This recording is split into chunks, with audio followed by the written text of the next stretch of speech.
You can take a seat. Good morning, everyone. How's everybody doing? Welcome to City Church. Glad you're here. You glad to be here? You made it through the snow, which is awesome. Really proud of you for doing that. Snow's not keeping us down. Really grateful for that. Hey, my name is Drake. I'm the pastor here. It's an honor to have you gathering with us today. We're going to be celebrating at the end of the service with some baptisms. Let's go. Put your hands together for that. It's going to be awesome. But as we get into it today, a couple of quick updates for you. Grateful for this continued series we've been in. So we are in a series called A Trip Around the Sun, which is now we are on day 19 of this 360-something day trip around the sun, give or take a leap year and things like that. So here we are on this journey around the sun, this new year, and we're trying to do our very best to take advantage of that, to allow the reset to do more than just the cliche pieces of sign up for a new gym membership or renew your gym membership and then forget about it come February or whatever the New Year's resolutions that tend to fall into the cliches of our current Western culture. We're trying to say, hey, how do we leverage the new year to make the most of it? So if you haven't been here the last couple of weeks, you can go back to our podcast, our YouTube channel, and pick up the last 2 weeks as we kicked off this series. It's been some really intentional work, and it's been really helpful and awesome. Our city groups kicked off this last week, which is also great. Was it awesome? That's kind of weak. Was it awesome? The city groups kicked off? It was awesome. It was incredible. And so we partnered together in our groups of smaller circles, 10 to 15 people, and then our weekends. And those two rhythms allow us to take what we're doing on the weekends, put them into practice in our lives. And so this week, actually, we're going to be kicking off a 21-day rhythm of fasting and prayer starting tomorrow. We'll hear more about that during the service. But spent a lot of time on that over the last week. So if you missed last week, catch the podcast or the YouTube channel. It'll equip you as we step into that 21-day journey. Now, if you're a first-time guest with us here or new-ish to City Church, we're really glad you're here. Our mission here at City Church is to help people find their way to God from where they are, and we do that by practicing the way of Jesus together in Boulder. So what that means for you is no matter where you're walking in on your spiritual journey, you're loved, you're safe, you're welcome. We're glad to have you here. Our desire is to meet you where you are and help you take some next steps in your journey with Jesus. Does that sound good? Awesome. Very good. And so I'm really grateful to be stepping into week 3 here and into this 21-day rhythm of prayer and fasting as a community. And so I just want to pause for a moment and take a moment to do what sometimes we call is a breath prayer. It's just taking a moment to center ourselves. I'm really glad that you're here, glad that you made it through the snow, glad that you made it safely. And there's a really good chance that you and I did not show up this morning because we were bored and we had nothing better to do this morning in the middle of negative temperatures, right? There's a reason that we're here. And the reasons can be all over the place when it comes to like where we are on our spiritual journey and what's going on in our lives. But I'd like to take a moment and just let ourselves center before we move on in the message. Is that okay? So if it's helpful to you, you can kind of match your body with the posture that we're after. So sometimes I'll flip my hands up in my lap as just a posture of openness, maybe a posture of surrender, a posture of receiving. And then just take a big breath with me, in and out. And we'll pray together. God, I'm here. And God, you're here. Help us to be attentive to you and to receive what you have for us today. We invite you here. You're welcome here. Amen. Okay, I was challenged at the end of the year in December to begin to look at 2024, and there's this guy named John Tyson that's a great leader and someone that I follow and learn a lot from, and he challenged a lot of the guys that he invests in to do a regret audit of 2024. So regret is a familiar experience for you and I, regardless of age and stage of life. There's different versions of it, and obviously the younger you are, normally you have a little less regret than those of us that have lived on this planet for a couple of trips around the sun. But he said, hey, have you taken some time to do a regret audit over the last year of your life? Regret is that feeling or that wishing for things to be different than they have turned out to be, wishing that something could be different based on what has happened. And so looking back over the year to identify and name regret and to make an effort alongside God and community to have a year where we step into it with intentional space of becoming the kind of person and living in such a way where I actually get to live with less regret this year than last year. Does that sound good to you guys? Like, that sounds pretty awesome. And I don't know about you, like regret is a funny thing because regret's one of those issues that it's like hard to ignore, like when it's present and in front of us, but it's also really easy to ignore before it happens, right? So regret is something that we're walking in after the fact, but it's really hard to see coming. And in fact, you and I live at such busy and fast-paced lives in the West that it's really easy to let a lot of life happen to us, and it's not until we pause for a second that we can do a regret audit. Sometimes it's really immediate and those things are really loud, but sometimes you and I don't get a chance to really sit and look back on something until maybe years have passed, and we're like, wow, I wish I would have done things differently. So like let me just give you some examples to help you maybe begin to lean in this morning on what we're talking about. The goal of this year would be how do we step into a year to minimize regret, make the most of what God has for us, and walking with Him and one another. So there are smaller regrets, like I'm getting old, and that's relative, I realize, but like at 35 years old, the evidence of my aging is becoming apparent with what I eat. Is anybody familiar with what I'm talking about? So spicy food is my jam, okay? It is my favorite thing to dive into some spicy food of all sorts. Anybody been to Chuy's? Tex-Mex, anybody? Okay, well, yes, Will and Nay, you guys are my guys, but anybody else, if you don't know, you're missing out. Listen, they have these chicka chicka boom boom enchiladas that are worth every ounce of your afternoon today, okay? I'm just letting you know. It's worth the treacherous snow and everything. They are incredible, and they're spicy, and there are always consequences for me. And not like Taco Bell consequences, you know what I mean? That's a whole another different version of regret. I'm talking about as I get older, my body is not agreeing with spicy food like it once did. And that's unfortunate because I love spicy food. So I'm in the moment when I'm like, this is so worth it. And then later my body was like, it wasn't worth it. You been there? Anybody? Okay, just me. I'm glad we're having a good time this morning. There are other types of regrets, like other evidence that I'm getting old. We went out to Danielle and I and a few friends. We went out for Maddie's birthday in December, and Maddie, I think she was turning 25 or 26. It's in there somewhere. So we went down to Denver, and we got childcare for the evening, and we went and did a bunch of restaurant hopping all night, and it was awesome and so much fun, and it's been a long time. You get childcare, the whole shebang. It's exciting to go out with friends. And so we get down to downtown Denver, and we're out until midnight, and then we get home at 1, right, to get back from Denver, and the next day was horrendous. Apparently, the college days are over, and staying up until 1 o'clock has immense consequences for my life the next day. You guys know what I'm talking about? Anybody else? Can't stay up late anymore. That's really sad. And so I was just wrecked. So there are small regrets. Right? You look back and you're like, wow, I shouldn't have done that. That was silly. There are also big life-altering regrets, right? That no one really likes to talk about, but it is the world that we live in, right? There are moments when you look back and listen, there's a lie in our culture that says that you can live your life and do anything you want without consequence. Right? There is this idea that you and I are infinite and untouchable, and so there's not really any danger in the consequences that you make, and so just the decisions that you make, rather, and so then do whatever you want. And you and I both know that that's not true. That's not true when we're living in the middle of regret. And so then there's simple stuff like oh man, I wish I would have invested in that back when. Right, and you look back, and that only comes up after time. You're like, oh, wow, I missed that. Or you look back at some of the stages of your life, and like, man, I wish we would have never moved.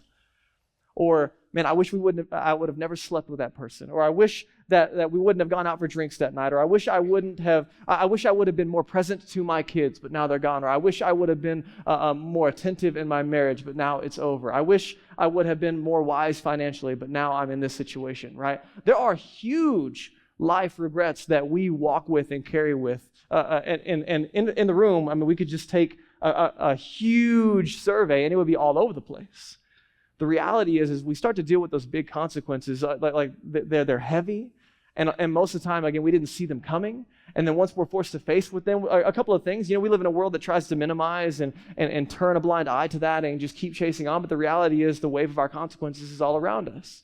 And so listen, I don't know what 2024 carried for you. Listen, I'm a pastor, and so I sit across the table with people all the time, and one of the primary things that I do is help people navigate regret. Just to listen to their story and listen to them through their pain, talk about how they wish things would have been different. Things that they volitionally did, things that were done to them, things that they had no say in whatsoever, but just wrestling with and walking with regret.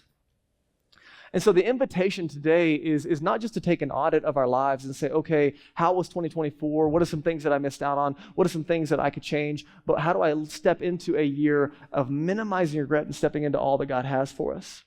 Daniel Pink wrote this book called The Power of Regret. And I can't recommend it because I only read his article. So this is just 4 points from the book, okay? So this is the article I can recommend. That's as far as I got. But he gives 4 different categories of regret. And so I'm just trying to help kind of meet you where you are in your own story in order to help you begin to wrestle with where we're going today. And so he said there's different kinds of regret that we wrestle with. There's like foundational regret. These are the things that when we look back, we wish we would have done. So some of you, you're in your early stages of life and you're younger. And so you might not be wrestling with this just now. But for Danielle and I, especially as we're parenting in our 30s, we look back at our 20s and we're watching our kids try to help them grow up with minimal regret as far as like what we can influence with them. And we look back at our 20s and there's so many conversations that we're having. Man, we would have done things differently had we known. Does that make sense? And so, man, we would have spent our time differently. We would have spent our money differently. We would have maybe done some things that we didn't do because we were too busy. Foundational regrets are those spaces of how we have used our time, knowing that we can't get it back. In addition, there are moral regrets. So those moments that we step into where we violate our own conscience, that there's something we know we shouldn't do, but we did it anyway, and then we have to walk with and carry the regret of that decision in 1,000 different versions. He said there's also boldness regrets. These are the moments in our lives where there was an opportunity to take risk and we didn't. And so because we played it safe, we missed out on something either like really fun or really exciting or really good. And so the regret of missing out on taking a bold step, of not risking. And lastly, there are relational regrets. Daniel Pink argues that of all the surveys that they did, the relational regrets are the heaviest because all the other parts of our lives are only as significant as the relationships that we get to share them with, right? So you and I look at our lives and then we look around us at who it is like, okay, yeah, I got the job, but I lost my family in the process. Oh yeah, I got the experience, but I lost my friends in the process. And so relational regrets that we didn't give a time and attention to the relationships that matter most. Now here's what's interesting. We have a very a young church in the sense of when you look at the median age of Boulder is like 28. And so when it comes to like life stage and processing, we have people in all kinds of different ages and stages of life in our church. But some of you have some of these spaces and you're like, I don't have any regrets in that category. And that's a good thing. Like the goal is not to sign you up for some regret today. Like, hey, it's coming, look out, right? We're not trying to be like a Debbie Downer. The idea is you can absolutely take an audit of your life and be intentional to where you minimize regret. But not in the way where you play it so safe, like you color in the lines your entire life and you never have anything significant to live for. That's not what we're after. So how do we minimize regret but step into true life? Regret is a common denominator in the room, and the good news is, friends, I don't know your story personally. I know many of your stories, but I can't speak to everyone in the room. But the good news is that Jesus is not only in the business of forgiveness. So he steps into our story, and he brings forgiveness where we can't muster it up ourselves. But he's also in the business of redemption, of buying something back and making it beautiful again, of bringing life into things that have been broken, of turning regret upside down on its head and using it for good. It doesn't make what has happened go away, but he has the power and the goodness and the kindness and the ability to take our stories and give us a new life, to rewrite them, if you will. Jesus talks about stepping into a relationship with him as if being born again, as in you get a fresh start, a new life. And that's for many of you, those of you that are followers of Jesus in the room, that's part of your story. Right, that Jesus has given you a new story. He's given you a new start. And so part of this journey is trying to follow Jesus, leaning into his forgiveness and redemption and minimizing regret as we follow him. So obviously the natural question would be, how do we live lives without regret as we step into this year? And I believe it starts in the space of humility, of acknowledging that there's something deeply wrong in the human condition, right? That regret is birthed out of kind of this disordered, like, kind of space of desires in our heart, right? That we still choose Taco Bell when we know it's not good for us, right? Like you're like, what is wrong with me? Why would I do that? That's silly. But the idea is, right, like just being humble and saying, okay, there's something deeply wrong in the human condition. Callisto Swear describes this issue, and Jesus and the scripture authors would call this disordering of desires, this brokenness in the human condition. The scriptures would call it sin. And if you're unfamiliar with that idea, that's totally fine. Here's how Callisto Swear defines it. They say the doctrine of original sin means that we are born into an environment where it is easy to do evil and it is hard to do good. It's easy to hurt others. It's hard to heal their wounds. It's easy to arouse men's suspicions. It's hard to win their trust. It means that we are, each of us, conditioned by the solidarity of the human race and its accumulated wrongdoing and wrong thinking, and therefore wrong being.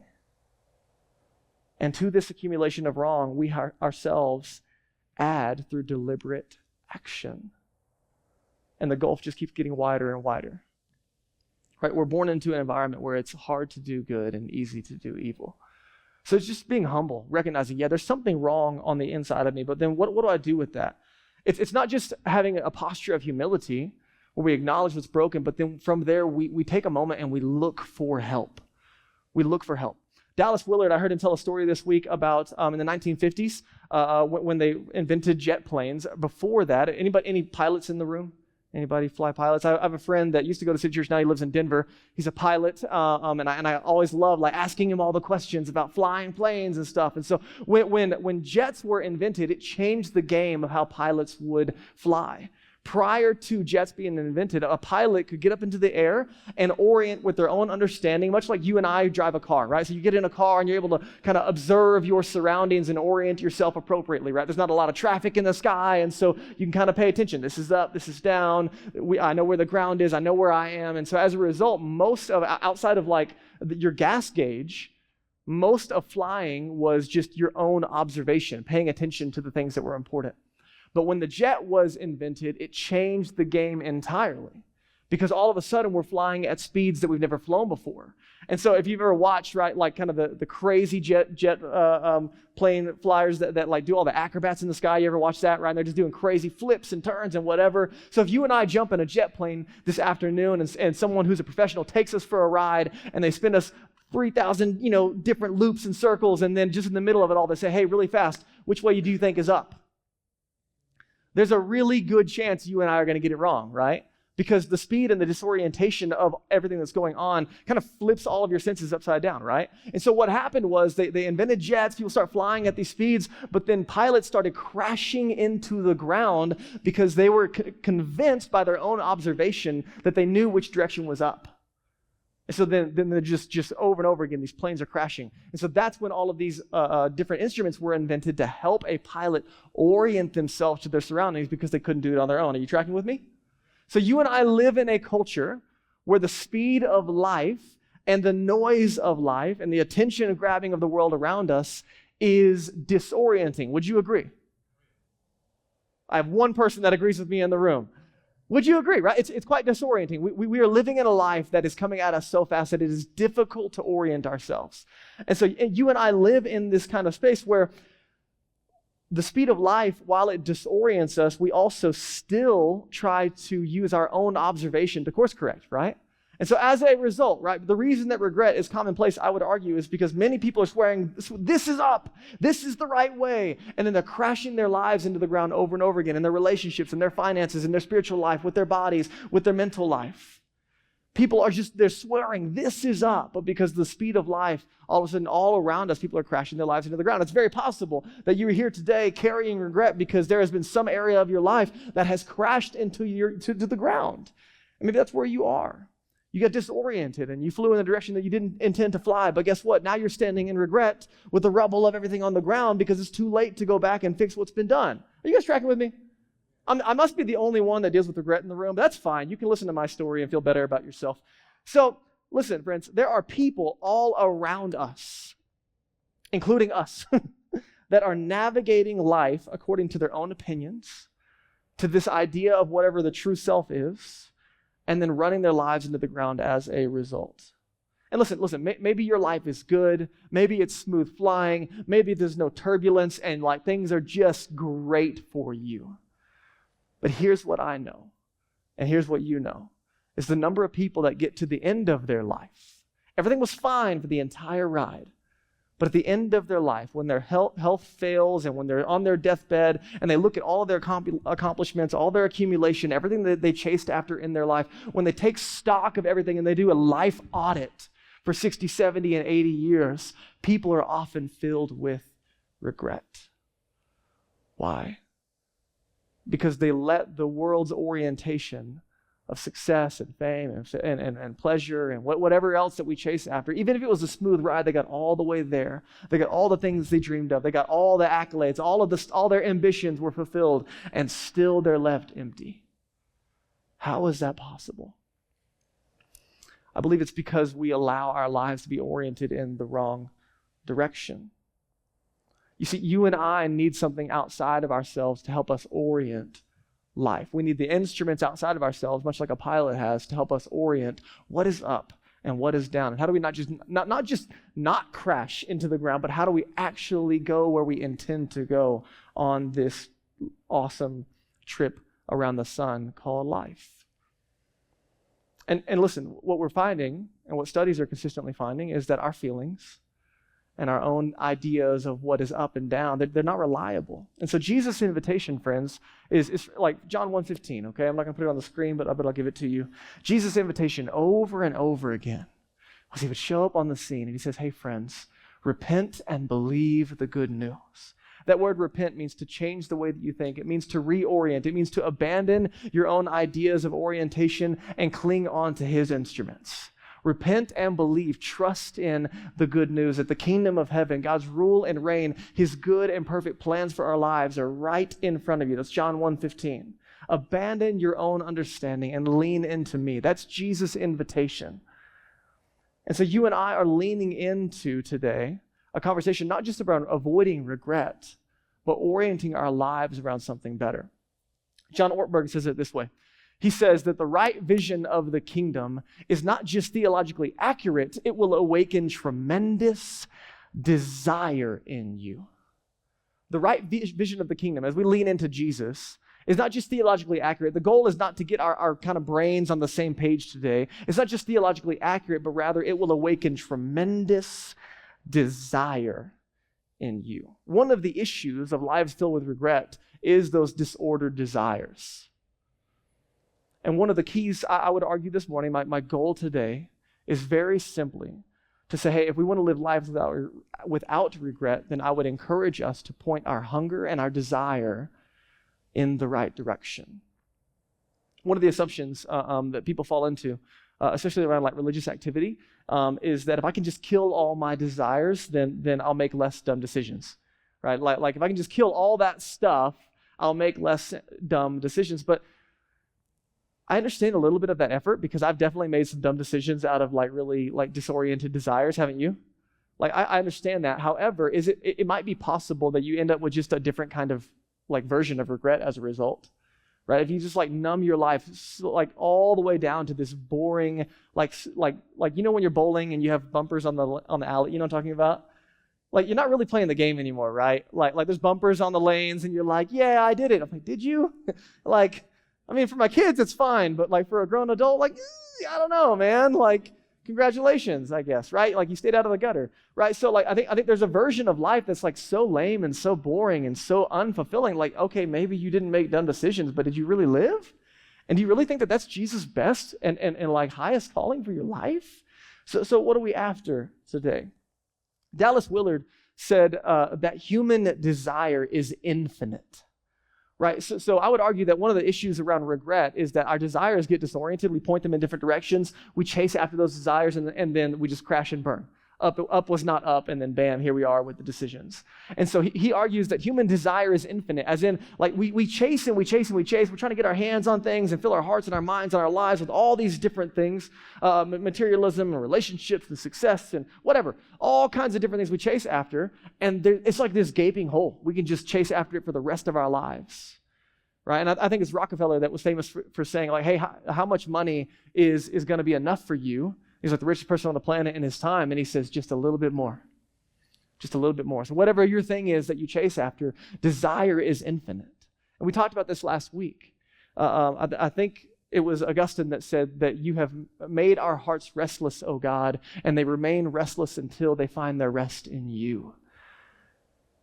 Desire in and of itself is not a bad thing. Where we point desire is what gets us in trouble. And Jesus came to give us a vision of the kingdom that wasn't just theologically accurate, but would swell up tremendous desire in us for what is good and beautiful and true. So Jesus comes and he lives a perfect life to demonstrate what's possible, what's made available, God's original intent and design for our life. But then he dies on the cross for our sins to not only forgive the things that caused regret, but then as he rises from the grave to demonstrate that he has the power to actually redeem those things that have been broken. All of that Jesus is trying to put in front of us. And so I would argue today that the issue is not that we have too much desire, but maybe it's that we have too little. Listen to the words of C.S. Lewis.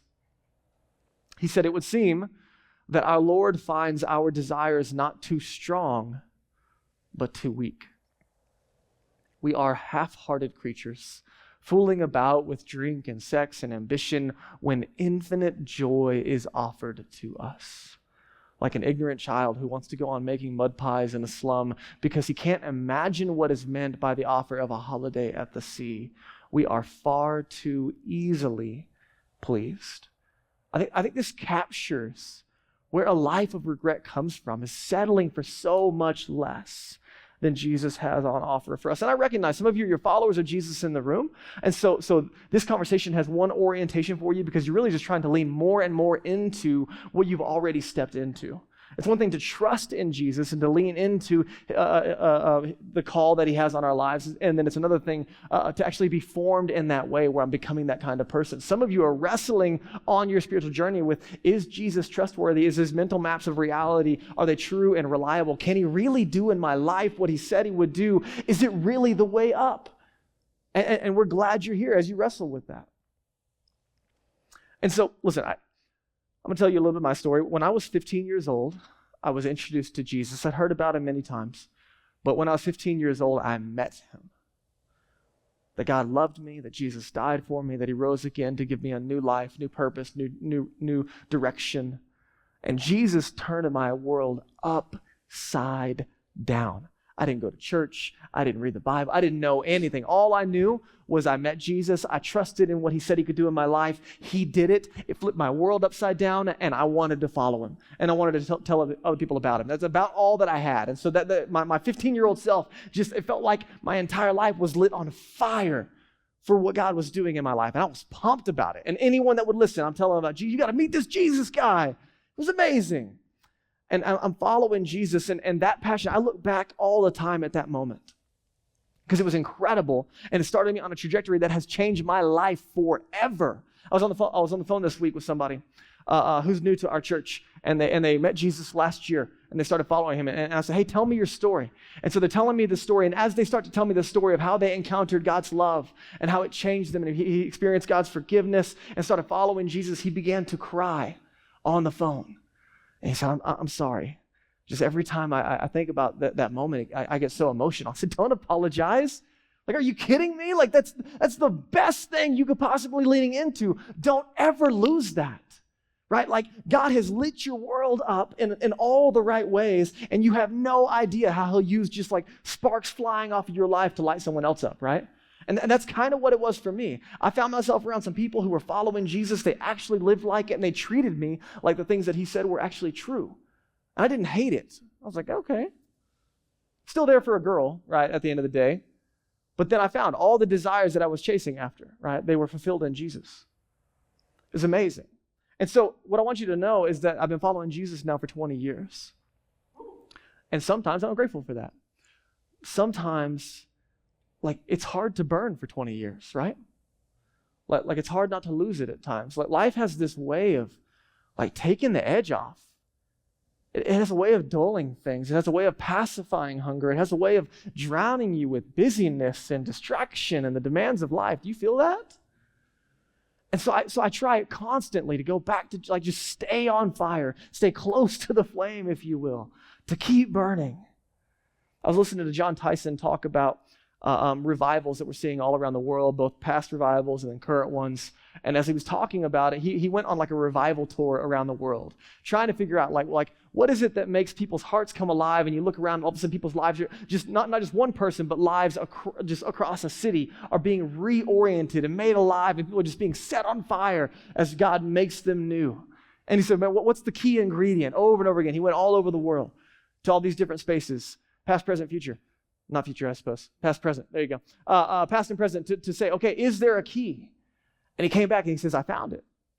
People were like, what is it? He's like, I'll tell you. He said, what I discovered over and over again, everywhere that I went, was one common denominator. That God goes where he is wanted. One common denominator for desire being pointed in the right direction, coming alive in our lives. God goes where he's wanted. And then it makes sense. I started sitting in that. I'm like, oh man, so then Jesus says things like you don't have because you don't ask. And ask and seek and knock and it'll be open to you and you'll find it. And it'll be given to you. God goes where he's wanted. This last week, because of the generosity of our church, we were able to send $5,000 to our friends in India and Central Asia to train 40 brand new church planters as they start a bunch, 40 times 5, 2,000 churches in their new area, because there is a massive amount of growth of people coming and trusting in Jesus. It's amazing. So put your hands together, because God's doing amazing things in India, and our church gets to be a part of it, which is awesome. So $5,000 trains 40 church planters. One guy goes into an area, or girl goes into an area, and they reach 5 different villages who have never heard of Jesus prior. And they plant churches, and people are coming. Listen, in like November, maybe it was October, it was right in there. I just got the email. They sent me pictures, and like just in one location, they baptized 800 people, like just in one afternoon. Like just in one spot. It was bananas, right? Can you guys imagine, like our entire service today is just people lined up getting in this tank? And the water doesn't get recycled? Yo. In India, just so you know, I'm aware of that. I was like, all right. Anyway, so it's amazing. And listen, that was one area. Thousands of people are being baptized left and right, and they're planting churches. And part of the reason we're partnering with them is because they can't keep up with what God is doing. Listen, I was in India. I've been in India a couple of times. India this last summer with some friends from our church, and we are crammed into little sweaty. I mean, it's freezing cold outside right now, so you don't feel it, but I'm talking the hottest place I've ever been in my entire life, 115, 120 degrees. We're sweating so much, like it's just crazy. And we cram into these itty-bitty little, like 100 square foot spots, and there's 40 people crammed in. I remember one time we're all so close to each other, I'm pretty sure I'm just breathing other people's air, right? It is like, there's no oxygen in this room. There's one dangly, dangerous ceiling fan that could decapitate somebody at any moment. Like, that's it. No lights, no nothing, just brick and mortar, not even a door. And everyone's crammed in there. And then we start worshiping in a different language or singing songs. And it is the most joyful, vibrant, loud, exciting worship I have ever experienced to date as they cry out to God. And there's nothing comfortable about what's going on in that room. Not even, dude, I'm sitting like in the front and there's people all around, and there's this one little girl, she must be like 1, and she is laid out, covered in sweat, just passed out, like just sleeping on the dirt as her mom is lifting her hands in worship. And I'm like, this is bananas. Like, this is crazy. And there's joy in the room. And I remember, it wasn't like just one spot. We did it over and over and over again for 7 straight days. And the common denominator that I left with was, wow, God is doing amazing things here. Not just changing lives, but the miraculous is happening. It's amazing. What's the common denominator? They're hungry for God. The needs are really loud, and they're pointing those needs in the direction of the only one that can help them. And you and I, our desires are so easily satisfied, in the words of C.S. Lewis. Our hunger is so easily diminished that we look to lesser things rather than pointing our lives to what God has on offer. Does that make sense? I don't think God is doing more in India than he's doing here because he loves India more. I think it might just be because they want it more. And so today we're going to look at Psalm 63 very simply to just get a glimpse of how do we increase our hunger for what God has on offer. Because it's one thing to know that God goes where he's wanted. It's another thing altogether to actually want that, right? There's a gap sometimes in our hearts. And so let's just be honest for a moment. Like what if you don't really want God this morning, right? Genuinely, okay, I like the idea, wrestling with it, all that stuff. But what if there's not this deep desire and longing and hunger in your life for more of God and his presence in your life and his activity? What if it's not there? Or what if you're like, man, I'm really struggling with my faith. I'm really having a hard time with how all this works together. And hunger is not even close to the words that I would pick for my spiritual journey right now. Or maybe you're like, man, my life is just so swamped with temptation. My desires are on haywire and they want to go everywhere, but definitely not at God. Or man, I've got a doubt leaking out of every corner of my life. And so their hunger is a difficult thing to cultivate right now as I'm trying to figure out what to do. Or maybe you're like, man, I'm in a dry season. I just got nothing. Like I want to be hungry, but I just feel like I got nothing to give or point in any direction. All of my desires are just, it's like all the nerve endings got cut off in my life. Or maybe you're in the room and you're like, man, I have wanted him, and he didn't show up. And so I don't know what to do with that tension anymore. Listen, I don't know where you are on your spiritual journey, but let's ask the question this morning, how do we come to the place of wanting God? How do we cultivate a hunger for God? And this is intentional as we step into 21 days of prayer and fasting as a practice to cultivate hunger in our lives. So let's go to Psalm 63 as we wrap up our time together. Psalm 63, verses 1 through 8. You, God, are my God. This is David's words. David, in case you don't know, was the king of Israel as he pens this psalm. And as he writes this psalm, he's not like got his toes in the sand, Corona in his hand, just like really enjoying life, beach in Mexico. And he pens this psalm out of just the overflow of the goodness of life. In this moment, he is literally in the desert. He is running for his life. One of his sons is trying to overthrow him and trying to kill him. So life is anything but good for David as he pens these words. You guys tracking with me? And I want you to listen to his words in the middle of a really hard time. You, God, are my God. Earnestly I seek you. I thirst for you. My whole being longs for you in a dry and parched land where there is no water. I have seen you in the sanctuary and beheld your power and glory, because your love is better than life. My lips will glorify you. I will praise you as long as I live, and in your name I will lift up my hands. Let's pause for a moment. David is penning these words in the middle of an incredibly painful moment in his life. His life is in danger. He's lost everything he's had. He's in the literal desert, okay? His own son is trying to overthrow him and kill him. And so in the middle of all of that, he pens these words. And I want you to just pay attention. He's making it very relational, and he speaks of a thirst, right? Thirst is, anybody ever just been like crazy thirsty? Like been on a hike, run out of water, that kind of moment when the sun's beating down on you and you're like, thirsty is one of those interesting things that you can't ignore, right? Like it doesn't matter what's going on. Like once you're thirsty, you cannot ignore it. And that's what David is talking about. As he pens these words, he's in the middle of his life falling apart, and he says, God, you're my God. You're relational. I know you. And my whole body is thirsting for you. There's desire that I'm pointing in the direction of you. Here's why this matters. It's easy to assume that we would be more hungry for God if life was a little better. But it's a little busy, and I'm a little stressed out, and I got a lot going on, and this is happening, and that is happening. I got these regrets and those demands. It's easy to assume I would be more hungry for God when life got better. But the opposite is actually true. Right? The more comfortable life is, the easier it is to satisfy, in C.S. Lewis' words, for lesser things. And so what's beautiful about David's story here is he is helping us understand that hunger is often birthed out of pain and discomfort. And so there's nothing wrong with being in a good season of life. And you can be grateful for it and enjoy it. And that's awesome, but it won't necessarily cultivate hunger for God. Does that make sense to you? And so this is not an invitation to sign up for hard stuff necessarily. This is just an acknowledgement that the gap that you and I feel between something that we want and then where we actually are, that's where hunger is created. And so for me, I read the scriptures and I talk to others and I read books and I learn from different people. And oftentimes I look at Jesus and what he has on offer, and I look at my life and I'm like, man, there's so much that I still don't have. And so then it creates a hunger in me. I've gotten the habit of journaling my blessings. I've got an entire journal, especially when we started City Church 5 years ago, of just like writing down all the crazy stuff that God did.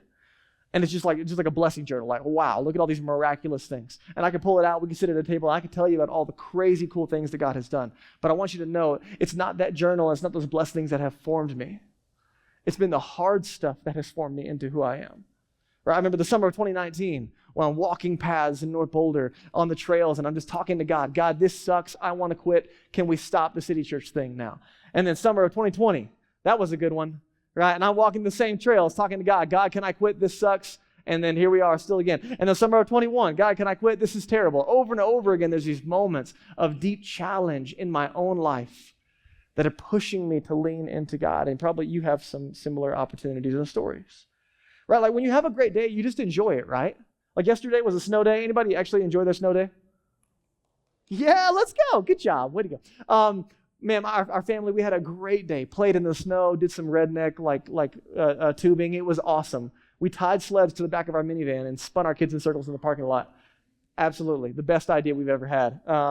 And so we had a great day, played in the snow all afternoon, and we got home. And listen, I hit my pillow, and I was just grateful, right? Like a really good day. Like, oh, God, thanks for that day. And that's about it, right? There wasn't this deep cry of my heart last night, like, God, where are you? I need more of you. Like, will you show up in my life, right? Like, it was just a good day, right? Hunger is cultivated often in the pain. C.S. Lewis says it this way. He says that pain is God's megaphone to a broken world. It is in those spaces of discomfort and pain that God is, listen, he's present the whole time. But it's when we realize that we have to look outside of ourselves for orientation, like we talked about earlier. And so, some of us, we walk through life, and because we're so obsessed with comfort in the West and the American dream, our prayer as we follow Jesus is, God, fix my situation. And there's nothing wrong with asking God to step in and fix the things that are broken. But maybe in the middle of it, part of our focus and our orientation is to be, God, keep waking up my heart in the middle of this toward you.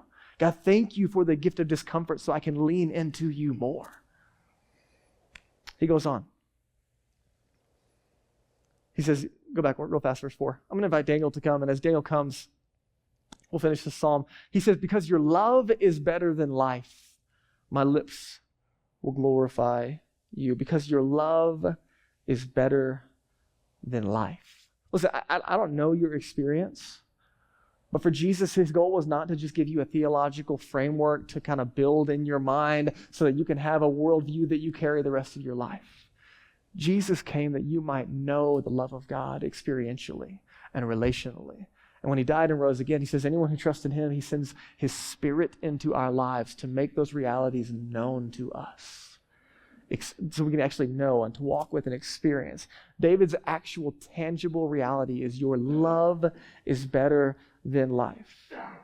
I wonder if you could say that today. That's your existing walking experience when you wake up and when you lay your head down, that I know God's love and it is better than life. His forgiveness, his grace, his mercy, his power in my life. It's incredible.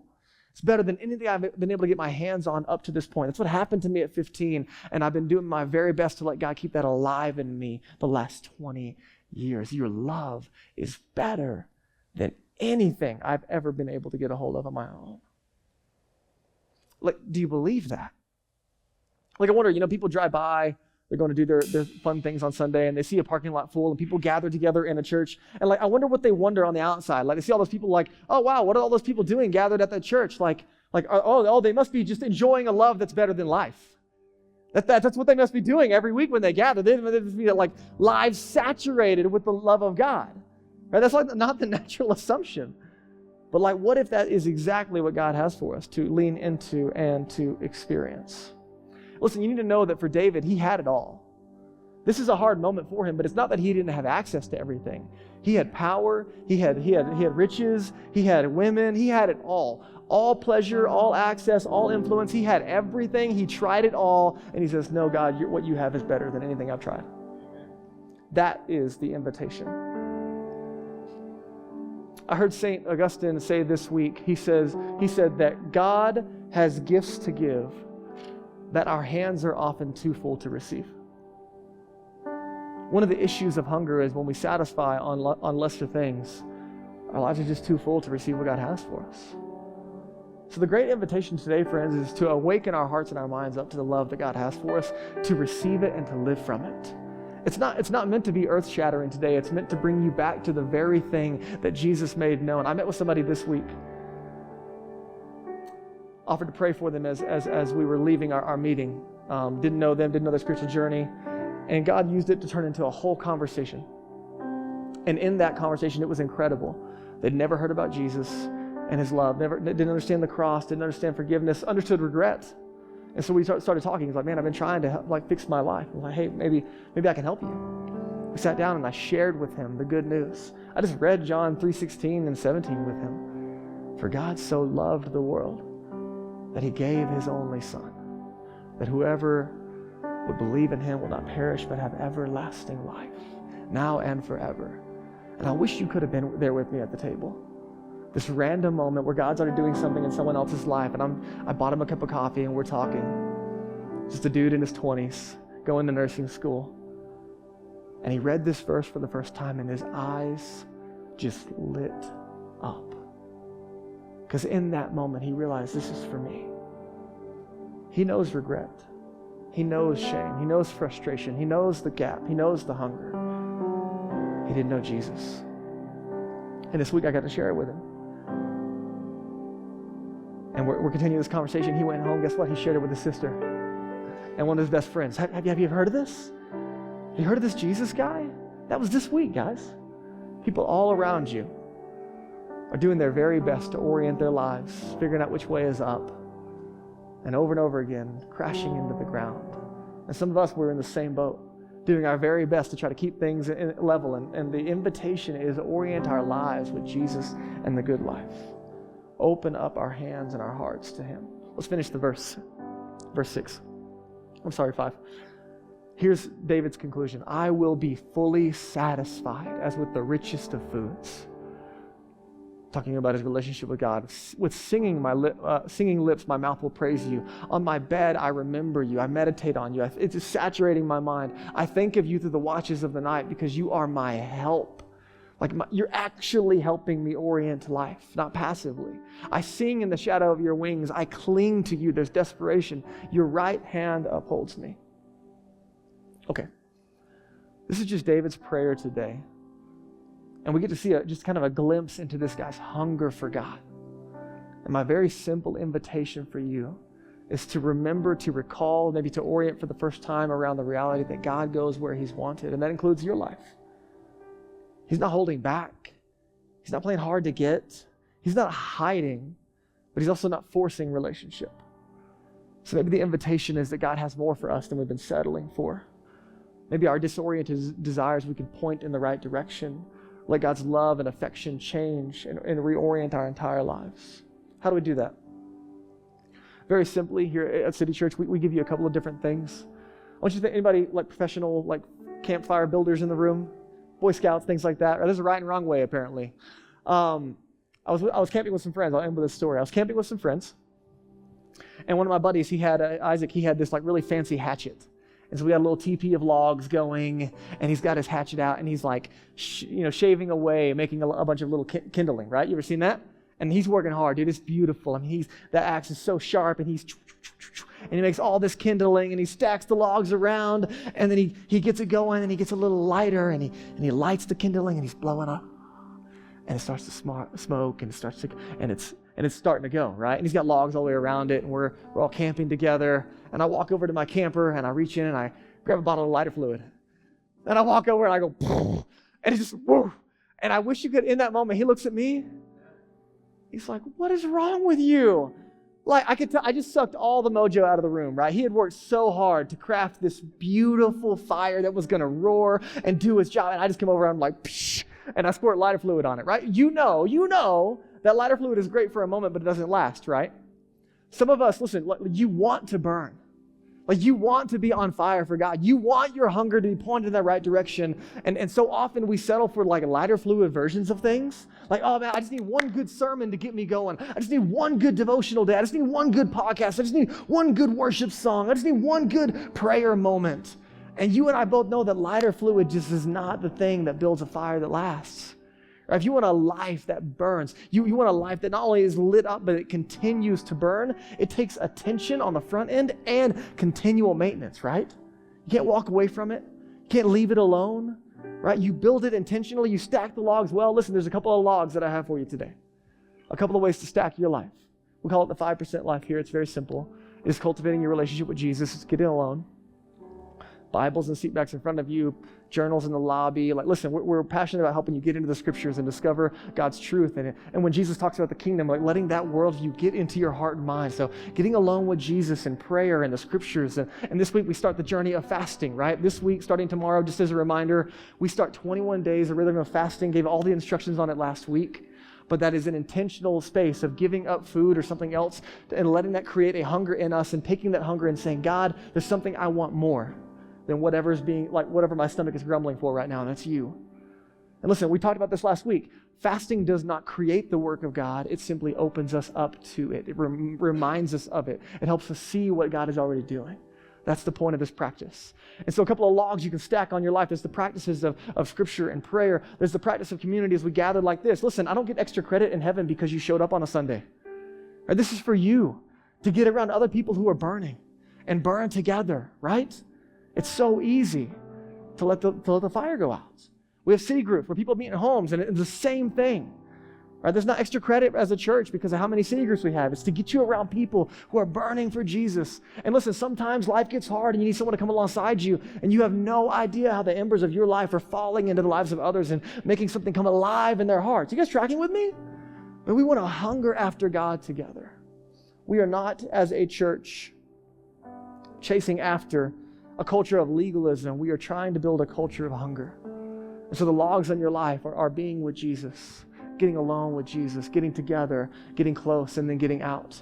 It's opening up your eyes and realizing that there's a world around you that Jesus has a desire to meet, like to use you to meet, like the young man that I got to meet this week, and I'm continuing to cultivate a relationship with. A very simple moment of how can I pray for you? That little ember fell into his heart, and now it's coming alive. God wants to do the same through you. So I'm going to pray for us, and then we're going to sing. God, thank you so much for our church. Thank you for the scriptures. Thank you for David, who gives us a great example, not just in Psalm 63, but over and over again of what it means to hunger after you. And God, part of it today, for those of us that are followers of you, like we just want to confess in humility that it's so easy to settle for lesser things. It's so easy to let the flame go out. It's so easy to apologize for crying over our story and act like we shouldn't when it is an incredible space to remember what you've done in our lives. And so would you stoke the flame again today? And God, would you remind us of what it means, like to build a life that can continue to burn, to take the logs and stack them intentionally in our lives, to put the practices around our lives that serve as a catalyst for knowing you, of gathering together, of getting alone with you, of prayer and fasting and reading the scriptures, all the other spiritual disciplines, of gathering in community and sharing our faith with those around us. God, would you help us to see what it looks like to build a life where we point our hunger and desire at you? I want to pray for my friends right now who maybe on the front end are all too familiar with a life of regret. And it's not little regrets, it's the big stuff that they wish they could undo, and there's pain and there's brokenness for them, and there's hurt and pain for others. God, would they encounter your grace and mercy today, that you are the one that rewrites stories. You are the one that can take an absolute disaster and turn it for good.